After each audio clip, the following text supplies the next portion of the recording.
శ్రీ గురుభ్యో నమః, శ్రీమాత్రే నమః. ఈరోజు అందరి కోసం ఒక చార్ట్ అనాలిసిస్ అనేది చేయడానికి ప్రయత్నం చేస్తాను. ఒక వ్యక్తి జీవితంలో తన యొక్క కాలి ఎముక విరిగినప్పుడు, ఒక యాక్సిడెంట్లో తన యొక్క కాలు ఎముక విరిగినప్పుడు ఎందుకు జరిగింది, ఎప్పుడు జరిగింది, ఏ దశ అంతర్దశల్లో జరిగింది, ఆ దశానాథుడు అంతర్దశానాథుడు ఏ స్థానాల్లో ఉన్నారు, అలాగే ఆ స్థానాలపైన ఎలాంటి క్రూరగ్రహాల ప్రభావం ఏమైనా ఉందా, వీటి గురించి మనము పరిశీలన చేద్దాం. ఆ చార్ట్ని పూర్తిగా అనాలిసిస్ చేసి ఎందుకు జరిగిందనే దాని గురించి ఈరోజు మీకు వివరించడానికి ప్రయత్నం చేస్తాను. ముందుగా ఎవరైనా సరే నా యొక్క ఈ ఆస్ట్రోవేస్ 999 యూట్యూబ్ ఛానల్ని సబ్స్క్రైబ్ చేసుకోలేకపోతే సబ్స్క్రైబ్ చేసుకోండి. మీరు చేసుకునేటువంటి సబ్స్క్రైబ్ వల్ల నాకు చాలా ఉత్సాహం అనేది ఉంటుంది. కాబట్టి మంచి వీడియోలు చేయడానికి ప్రయత్నం చేస్తాను, ఇంకా మంచి టాపిక్స్తో ఈ అనాలిసిస్ చేయడానికి ప్రయత్నం చేస్తాను. అలాగే ఈరోజు మన టాపిక్లో కనుక గమనిస్తే, ఒక వ్యక్తి యొక్క జీవితంలో తనకు ఎందుకు యాక్సిడెంట్ జరిగింది, ఏ పరిస్థితుల వల్ల యాక్సిడెంట్ జరిగింది, అప్పుడు అక్కడ జరుగుతున్నటువంటి దశ, ఆ దశానాథుడు ఏ స్థానాల్లో ఉన్నాడు, దీనిని ఏ విధంగా మనము పరిశీలన చేయాలి, ఒక చార్టులో ఏ విధంగా పరిశీలన చేయాలి అనే దాని గురించి వివరించడానికి ప్రయత్నం చేస్తాను. చార్టు డిస్ప్లే చేసుకుంటూ, మిథున లగ్నం, కర్కాటక రాశి. అయితే సహజంగా ఒక వ్యక్తికి అనారోగ్యం ఎప్పుడు ఏర్పడుతుంది అనేది కనుక గమనిస్తే, కేంద్రాలలో ముఖ్యంగా పాపగ్రహాలు, క్రూరగ్రహాలు ఉన్నప్పుడు ఇలాంటి అనారోగ్య సమస్యలు అనేటివి ఎక్కువగా వచ్చేటువంటి అవకాశం ఉంటుంది. అలాగే కేంద్రాల్లో పాపగ్రహాలు ఉన్నప్పుడు, పాపగ్రహాలతో పాటు శుభగ్రహాలు కూడా ఉంటే కనుక అక్కడ వాటి యొక్క పాపత్వం అనేది తగ్గే అవకాశం ఉంటుంది ముఖ్యంగా. అలాగే 4వ స్థానాధిపతి, 4థ స్థానాధిపతి, అలాగే షష్ఠభావంలో లేదా షష్ఠభావాధిపతి 4థ భావంలో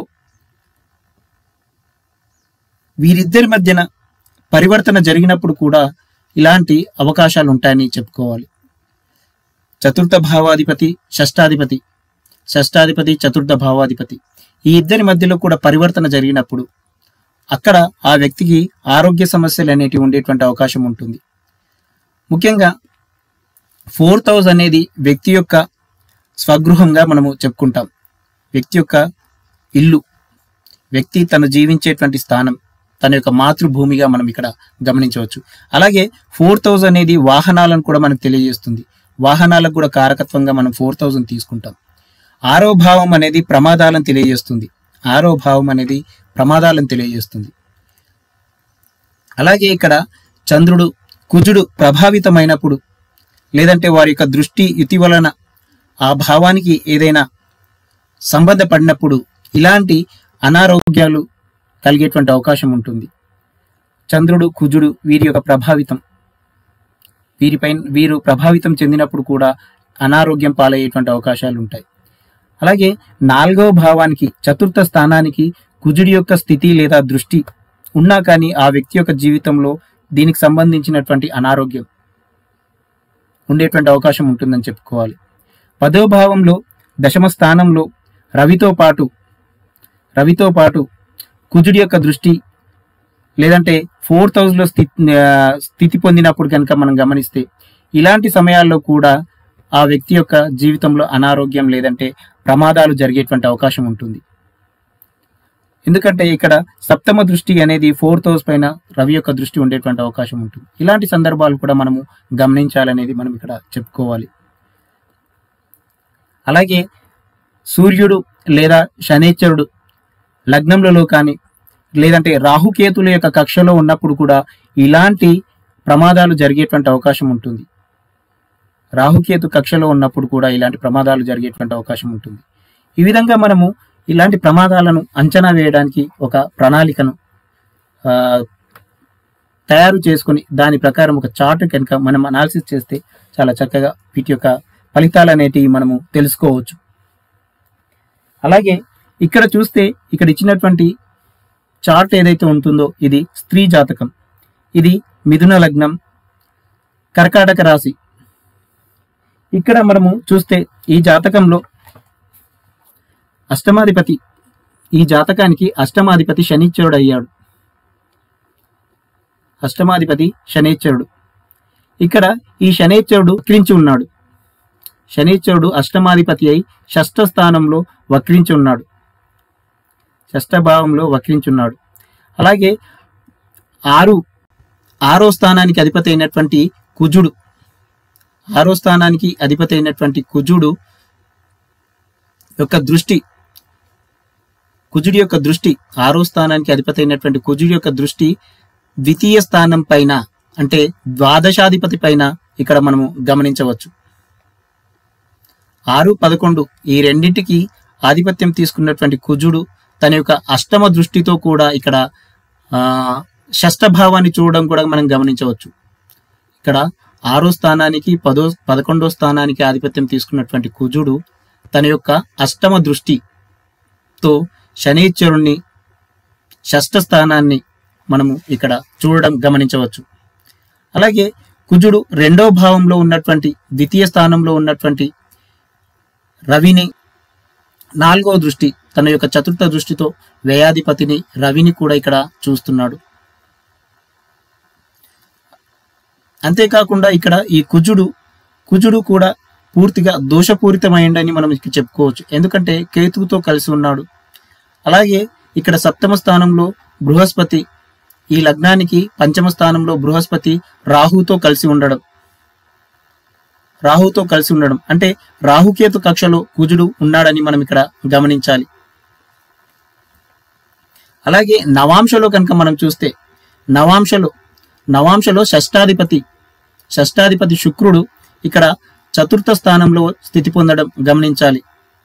నవాంశలో షష్టాధిపతి అయినటువంటి శుక్రుడు చతుర్థ స్థానంలో స్థితి పొందడం, ఈ చతుర్థ స్థానాన్ని శనైశ్వరుడు తన యొక్క సప్తమ దృష్టితో వీక్షించడం, ఈ చతుర్థ స్థానాన్ని శనైశ్వరుడు తన యొక్క సప్తమ దృష్టితో వీక్షించడం కూడా మనం ఇక్కడ గమనించాలి.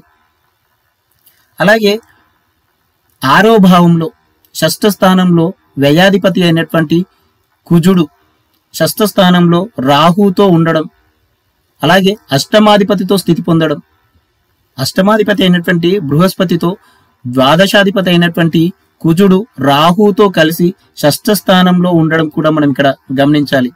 అలాగే ద్రేక్కానంలో కనుక మనం చూస్తే ద్రేక్కాన చార్ట్లో కనుక చూస్తే 4th హౌస్ ఇక్కడ ఏదైతే ఉంటుందో ఇక్కడ కుంభలగ్నం అయింది. కుంభలగ్నానికి 4th హౌస్ వృషభానికి ఆధిపత్యం తీసుకున్నటువంటి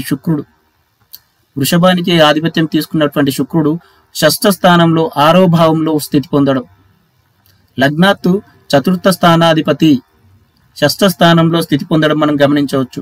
అలాగే ఈ షష్టాధిపతి ఇక్కడ ద్వాదశాధిపతి లగ్నాధిపతి అయినటువంటి శనైశ్వరుడితో స్థితి పొందడం కూడా మనం ఇక్కడ గమనించాలి. ద్వాదశాధిపతి అయినటువంటి శనైశ్వరుడితో ఇక్కడ చతుర్థ స్థానాధిపతి శుక్రుడు షష్ఠ స్థానంలో స్థితి పొందడం. తర్వాత ద్వాదశాంశ చక్రంలో కనుక మనం గమనిస్తే D12 చార్ట్లో కనుక మనం గమనిస్తే లగ్నము మీనమైంది. మీన లగ్నానికి షష్టాధిపతి రవి మీన లగ్నానికి. ఈ రవి 4వ స్థానంలో స్థితి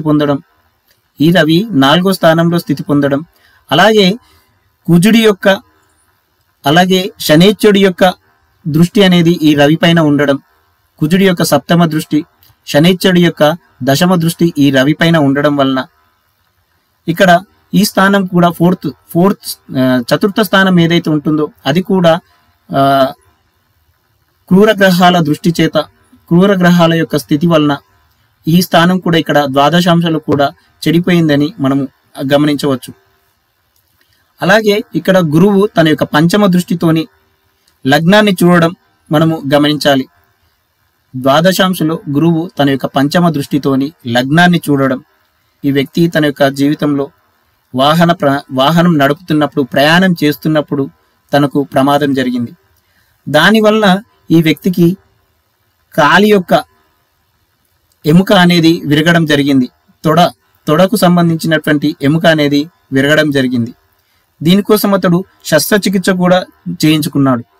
అలాగే తనకు ఈ గాయం క్యూర్ అయిన తర్వాత కూడా 7 నెలల కాలంలో తనకు 7 నెలల కాలంలో మళ్ళీ యాక్సిడెంట్ అనేది జరగడం జరిగింది. అంటే దానిలో సరి అయినటువంటి క్యూర్ అనేది కాలేకపోవడం, మళ్ళీ దాని ద్వారా ఇతడు మళ్ళీ ఇబ్బంది పడడం అనేది జరిగింది. తర్వాత మళ్ళీ సర్జరీ చేయించుకున్న తర్వాత తన యొక్క జీవితంలో రికవర్ అయ్యాడని మనం ఇక్కడ గమనించాలి.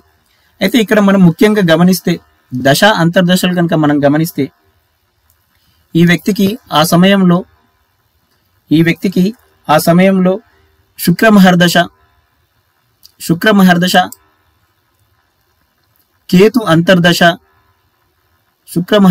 కేతు అంతర్దశ, అలాగే రవి ప్రత్యంతర దశ జరుగుతుంది. ఈ సమయాల్లో ఈ వ్యక్తికి ఈ ప్రమాదం అనేది జరిగిందని మనము గమనించాం. అయితే ఆ వ్యక్తికి ప్రమాదం జరిగినప్పుడు ఇలాంటి శుక్రుడు, కేతువు, సూర్యుడు వీరి యొక్క దశ అంతర్దశ ప్రత్యంతర దశలు జరుగుతున్నప్పుడు ఆ వ్యక్తి యొక్క జీవితంలో తనకు ప్రమాదం అనేది జరిగింది. ప్రమాదం జరిగినప్పుడు శుక్ర మహర్దశ, అలాగే కేతు అంతర్దశ, సూర్య ప్రత్యంతర దశలో ఇతరికి ప్రమాదం జరిగింది. ఇక్కడ ఆరవ స్థానాధిపతి అయినటువంటి కుజుడు ఈ యాక్సిడెంట్ జరగడానికి కారణమయ్యాడని మనం చెప్పుకోవాలి. ఎందుకంటే ఇక్కడ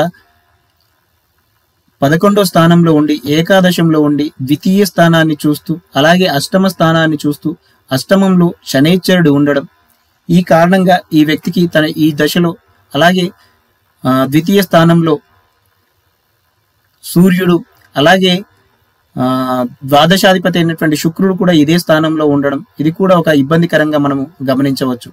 అందుకే ఇక్కడ సూర్య ప్రత్యంతర దశలో జరిగిందని, అలాగే కేతు యొక్క అంతర్దశ ద్వాదశాధిపతి అయినటువంటి శుక్రుడి మహర్దశలో ఇతరికి ఈ మొదటిసారి యాక్సిడెంట్ అనేది జరగడం జరిగింది. అలాగే ఇక్కడ పూర్తిగా శనైశ్చరుడు వక్రించి ఈ 3 గ్రహాలను కూడా ప్రభావితం చేస్తున్నాడని మనము చెప్పుకోవాలి. శనైశ్చరుడు వక్రించి ఉండడం కారణంగా పూర్తిగా 3 గ్రహాలను కూడా ప్రభావితం చేస్తున్నాడు. ఎందుకంటే వక్రించిన గ్రహం ఎప్పుడైనా సరే తనకున్నటువంటి వెనక స్థానంలో అంటే ద్వాదశంలో, తను స్థితి పొందిన స్థానానికి ద్వాదశంలో తన యొక్క ప్రభావం అనేది ఎక్కువగా ఉండేటువంటి అవకాశాలు ఉంటాయి. అలాగే కనుక మనం చూస్తే నవాంశ చక్రంలో కనుక మనం గమనిస్తే ఇక్కడ లగ్నాధిపతి అయినటువంటి శుక్రుడు చతుర్థ స్థానంలో స్థితి పొందడం, చతుర్థ స్థానంలో స్థితి పొందడం కూడా గమనించాలి. అలాగే ఇక్కడ 6th లార్డ్ శుక్రుడు ఇక్కడ 6వ స్థానానికి కూడా ఆధిపత్యం తీసుకోవడం, 6వ స్థానాధిపతి చతుర్థ స్థానంలో స్థితి పొందడం, ద్వాదశాధిపతి రాహుతో కలిసి 6వ స్థానంలో స్థితి పొందడం, అలాగే ఇక్కడ కేతు యొక్క దృష్టి ద్వాదశం నుంచి 6వ స్థానం పైన కేతు యొక్క దృష్టి కూడా మనం ఇక్కడ గమనించవచ్చు. ఈ విధంగా పూర్తిగా నవాంశలో కూడా ఇతడికి ఈ దశ అంతర్దశల్లో ఇబ్బందులు, అలాగే ప్రమాదాలు జరగడానికి అవకాశం ఉందని ఇక్కడ గమనించాలి. అలాగే ద్రేకాన చార్ట్లో కనుక మనం చూస్తే కనుక ఇక్కడ చతుర్థాధిపతి అయినటువంటి శుక్రుడు 6వ స్థానంలో స్థితి పొందడం, అలాగే కుజుడితో చూడబడడం, కుజుడి యొక్క అష్టమ దృష్టి ఈ 6వ స్థానం పైన ఉండడం, అంతేకాకుండా కేతు శనైశ్చరుడు 6వ స్థానంలోనే ఉండడం, కేతువుని శనైశ్చరుడు తన యొక్క దశమ దృష్టితో చూడడం, ఇది కూడా ఈ వ్యక్తి యొక్క జీవితంలో ఒక రకమైనటువంటి సమస్యను, ఆరోగ్యానికి సంబంధించినటువంటి ఇబ్బందుల్ని, అలాగే ప్రమాదానికి కావాల్సినటువంటి అంశాలను మనకు ఇక్కడ తెలియజేస్తున్నది. అలాగే ద్వాదశాంశం కనుక మనం గమనిస్తే ఇక్కడ శుక్రుడు అష్టమాధిపతి శనైశ్చరుడితో 7వ స్థానంలో స్థితి పొందడం, ఇక్కడ ఉన్నటువంటి అష్టమాధిపతి శనైశ్చరుడితో శుక్రుడు స్థితి పొందడం అనేది కూడా మనం గమనించాలి. 6వ స్థానాధిపతి అయినటువంటి రవి ఇక్కడ గమనిస్తే కనుక చతుర్థ స్థానంలో స్థితి పొందడం, 4th హౌస్లో స్థితి పొందడం, అలాగే ఇక్కడ శనైశ్చరుడితో తన యొక్క దశమ దృష్టితో ఈ 6వ స్థానాధిపతి అయినటువంటి రవిని శనైశ్చరుడు చూడడం, ఇది కూడా ఈ వ్యక్తి యొక్క ప్రమాదానికి కారణమని చెప్పుకోవచ్చు. అందుకనే ఈ వ్యక్తికి తన యొక్క శుక్ర మహర్దశలో, కేతు అంతర్దశలో, సూర్య ప్రత్యంతర దశలో అతడికి ప్రమాదం అనేది జరిగిందని చెప్పుకోవాలి. అది కూడా తన యొక్క కాలి ఎముక విరగడం అనేది కూడా మనం ఇక్కడ గమనించాం. ఈ విధంగా రాశి చక్రంలో రాశి చార్ట్ D1, D9, అలాగే D3, D12 ద్వారా మనము ఈ వ్యక్తి యొక్క జీవితంలో యాక్సిడెంట్ ఎప్పుడు జరిగింది, ఎలా జరిగింది అనేది తెలుసుకోవడానికి ప్రయత్నం చేశాం. Thank you.